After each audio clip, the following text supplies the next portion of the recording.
Welcome to Blackbriar Gaming. Today, we'll be looking at the 14th Legion, the Death Guard, in the next video in our How to Build a Legion series.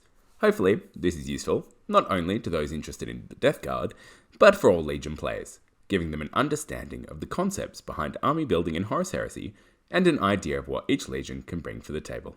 I hope you enjoy. A quick note before we get into it, a subscribe and a like really helps us reach a bigger audience, so if you enjoyed the video, please hit those buttons down below. Also, be sure to check out our affiliate link in the description. The Death Guard, indomitable, resilient, traitorous pawns to the chaos gods of plague and filth, and also, apparently, pretty quick moving around the table. The Death Guard have taken a really interesting direction in this edition, being able to move and still keep putting down punishing amounts of firepower. These guys have real potential, both in damage output and mission win conditions. Let's have a look. First up, the box set.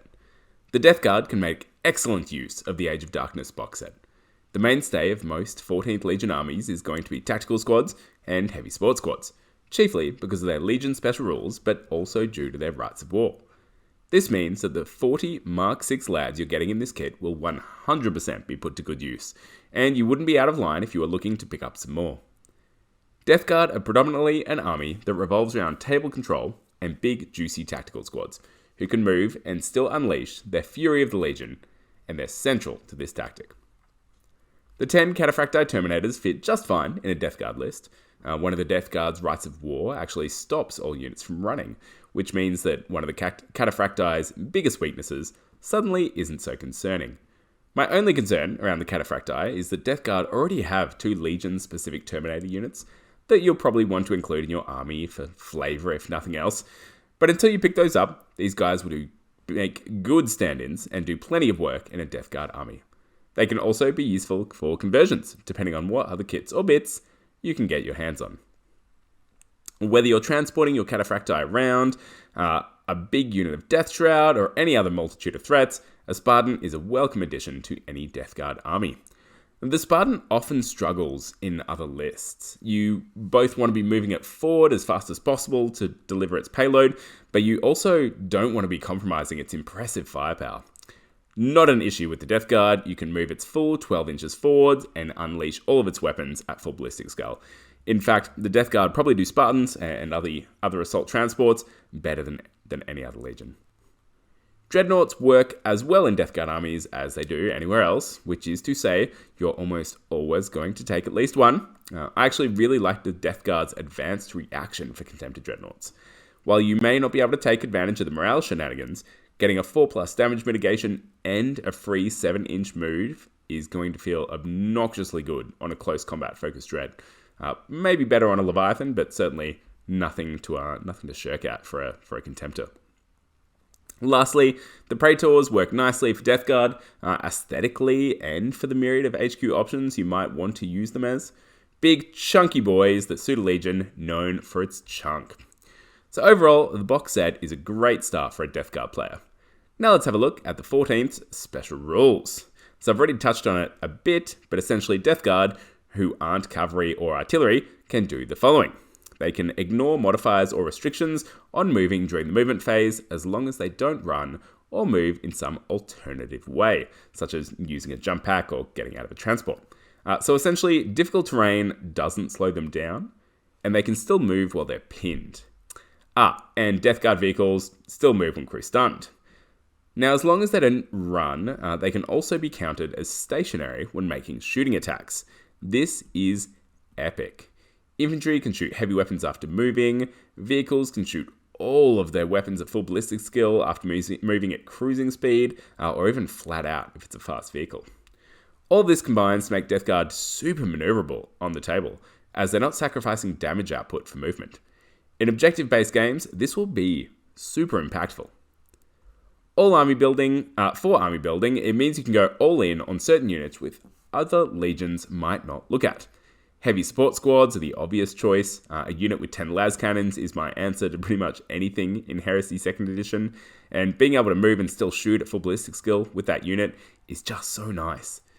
Tactical squads and their ability to Fury of the Legion after moving makes them a very powerful unit in Death Guard armies, And breacher squads with a bunch of graviton guns for dealing with dreadnoughts can do really good work here. They're not worried about the heavy type that weapon has anymore.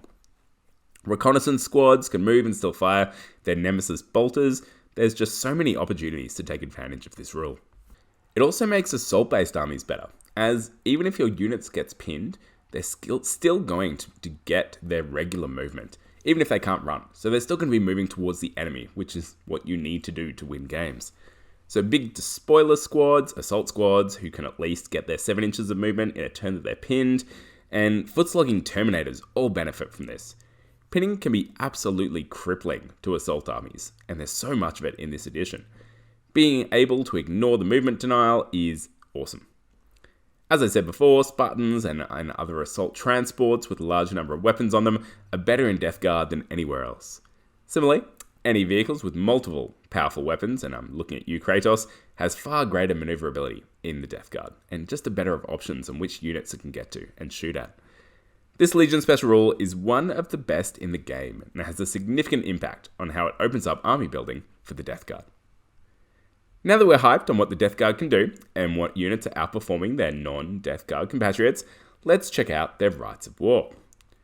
Both Death Guard Rites of War have serious spice, so let's start with the Reaping. So the effects of the Reaping: Legion Vet Squads may be taken as troop choices, Legion Heavy Support Squads can be taken as non-compulsory troops choices, any model chosen as part of a detachment using this Rite of War can take rad grenades. That is, if it's a character and a Death Guard. So all your sergeants can take rad grenades. Now, rad grenades, for those that aren't aware, I'm pretty sure this is correct. In combat, your opponent is at -1 toughness.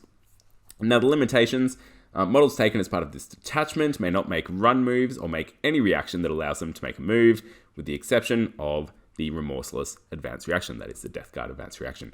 So you're not going forward or backwards off movement, which is, look, it is impactful, and it does hurt a little, but it is what it is. No unit in detachment using this Rite of War may be assigned to a deep strike assault, subterranean assault, or flanking assault. You're going to be on the board or coming on normally from reserves.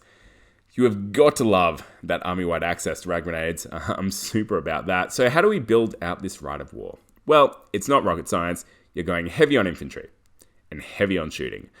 You want at least one squad of vets, they're troops, so why wouldn't you, who I think make great delivery mechanisms for bulk power weapons with their weapon skill of 5, and do even better in combat with rad grenades. Maybe include a couple of grav guns to slow down your opponent and just make a general nuisance of yourself. You want some heavy support squads? My preference, as I mentioned already, is always las cannons, but they are expensive. Not that much more expensive, but they are. So there's certainly something to be said for a squad with autocannons or missile launchers.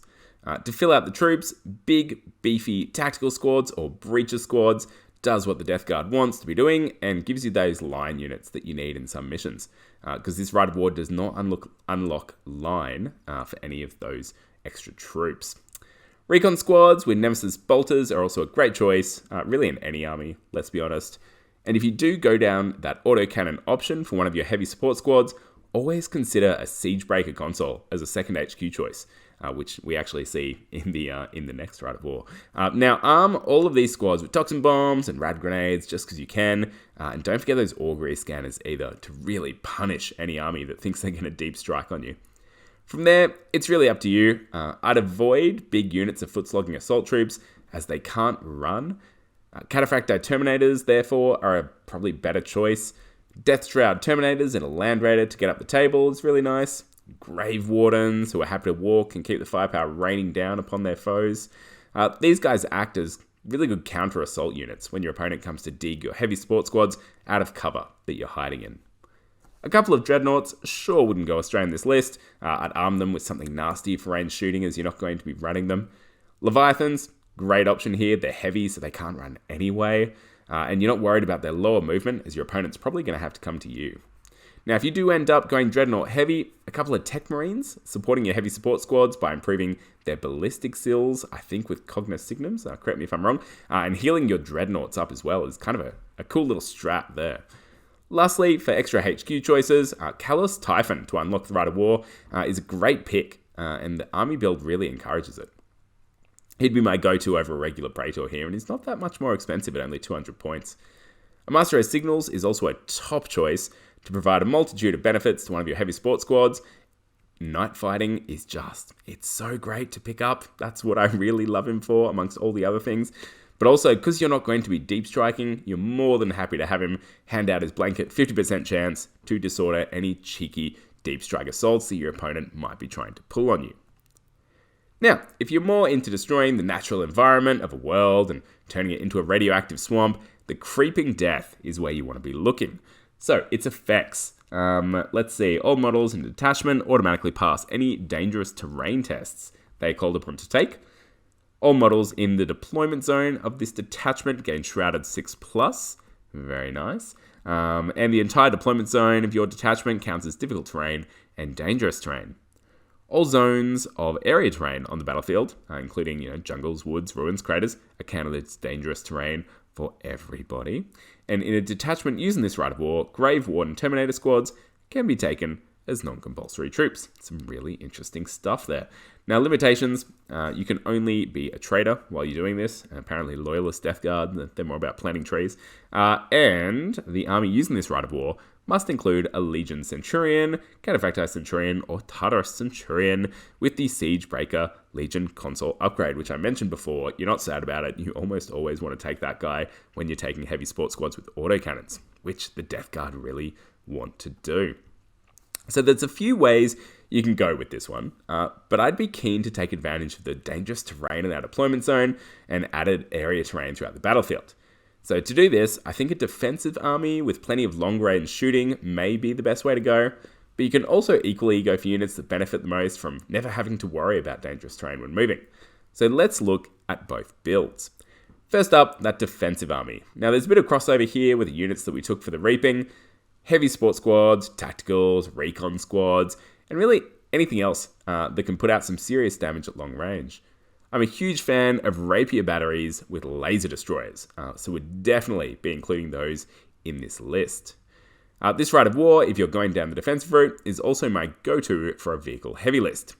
Land Raiders, Sicarans, Predators, Whirlwind, Scorpius, they're kind of my top picks for vehicles. All great choices, and they gain a lot from both the enemy being slowed down as they try to cross the board, as well as from a 6+ Shroud for all units in your deployment zone. Just make sure you're taking those blades on those vehicles, because while they ignore the movement modifiers from difficult terrain, I believe you still have to take immobilization tests whenever you move a vehicle. Now, alternatively, you can go for an army that really benefits from ignoring dangerous terrain. Units such as jet bikes, land speeders, assault squads, characters with jump packs, you can just go absolutely all in. Now, are your cavalry better than the White Scars? Yes. Yes, they are. Kind of. Enough that it makes mocking them appropriate. This is more of a fun build than anything, as I'm pretty dubious on the survivability of jet bikes. But geez, it would look so cool and be a really fun alternate way to play Death Guard. You can conduct a deep strike assault with this Rite of War too, so those assault marines can all be deep striking into combat while not having to worry about scattering into area terrain. Now to suit theme, whichever way you go, I'm going to include some Grave Wardens. I don't love the unit, but I make a point of including Legion unique units in my armies, because otherwise, what's the point? This Rite of War requires a Siegebreaker console, which is hardly a tax at all. We've already discussed taking this guy for the Reaping. You're chucking this guy in with a heavy sports squad, all armed with autocannons for extra vehicle destroying goodness at a budget price. He gives them Sunder, which is those rerolls to penetrate, or to, whatever you want to call that. Or at least, you can keep him close by while running in with a counter assault unit. He doesn't actually have to be in the squad. It's a squad within 6 inches, which is really nice. In this Legion in particular, that's easy to do, as your heavy sports squads can keep pace without diminishing firepower. So you can have a Terminator squad with your Siegebreaker in it, marching up the battlefield, and your heavy sports squad just slightly behind it, to the left or right, and still getting that Sunder benefit and moving and shooting. Great synergy here. You're also definitely taking a unit of rapiers with Phosphex canisters alongside your laser destroyers. When the narrative and the army options match so perfectly, who are you to say no? And that's the 2 Death Guard Rites of War. Both are very viable. We've got the Reaping and the Creeping Death. They provide some interesting game mechanics and army build options, and are flexible enough to allow some really balanced gameplay. We've briefly discussed Callus Typhon, who fits neatly into either Rite of War, or really any army build without any significant impact or requirements. Go easy mode, put him in a unit of Grade Wardens, and you can't go wrong. Mortarion is an absolute whirlwind. This is, the Death Guard's only other character, essentially. Their Primarch. Send him towards a bunch of elite infantry, and he'll do what he needs to. Preferably, put him in a unit of Death Shroud Terminators. Once again, the narrative, why wouldn't you? Their Chosen Warrior special rule means your opponent won't be able to waste Mortarion's attacks with pesky challenges. The Death Shroud also won't slow them down, as they're in traitorous armor, so they can run, which means you probably wouldn't want to be taking them in a Reaping army. Now, hot tip, always take a Legion Standard when you've got the option. So if you're going to run Death Shroud, chuck a Legion Standard in there. The benefits are just wild. The last thing I want to talk about here is some unique war gear that's available to Death Shroud. Toxin bombs are absolutely amazing. You do have to be traitor, mind you, but for only 10 points, when an enemy unit declares a charge against you, they have to roll a d6 for each model in the unit that declared that charge, and for each roll of a 1, a model in the unit that declared the charge, chosen by the controlling player, suffers a wound. No armor save, cover save, or damage mitigation rolls may be made against this wound, but they can still have invulnerable saves. So essentially, dangerous terrain for every single model in an enemy unit when it's charging in. That is fantastic. And for 10 points, I'd be taking that so often, especially because Death Guard are looking at more of a mid-range shooting army. It's so appropriate and so much fun. So put them on all your characters in your shooting units, and it just makes charging you just so unpleasant because they're not only suffering from Overwatch, they're now getting these toxin bombs as well. When looking at Warlord traits, I'd actually be looking at, usually you look at getting that extra reaction in the shooting phase. I'd maybe be looking at getting it in the assault phase, just so you can make charging your army so horrible. Look, there's power scythes. These are fine. AP3, rating 6+, You take them for flavor and for the wonderful aesthetics, because what doesn't look cooler than a post-human with a giant scythe? And lastly, Alchem weapons they're a bit of fun, and all those extra wounds will inevitably do work. You could do much worse than chuck a tactical support squad or heavy support squad with their respective Alchem flamers into a list. And that's the Death Guard all wrapped up. Thank you so much for watching. How are you planning to build your 14th Legion army? Are you going to go with the Legion Rites of War or another direction entirely? Let us know in the comments below. Importantly, make sure to keep rolling those dice and getting hyped for Heresy.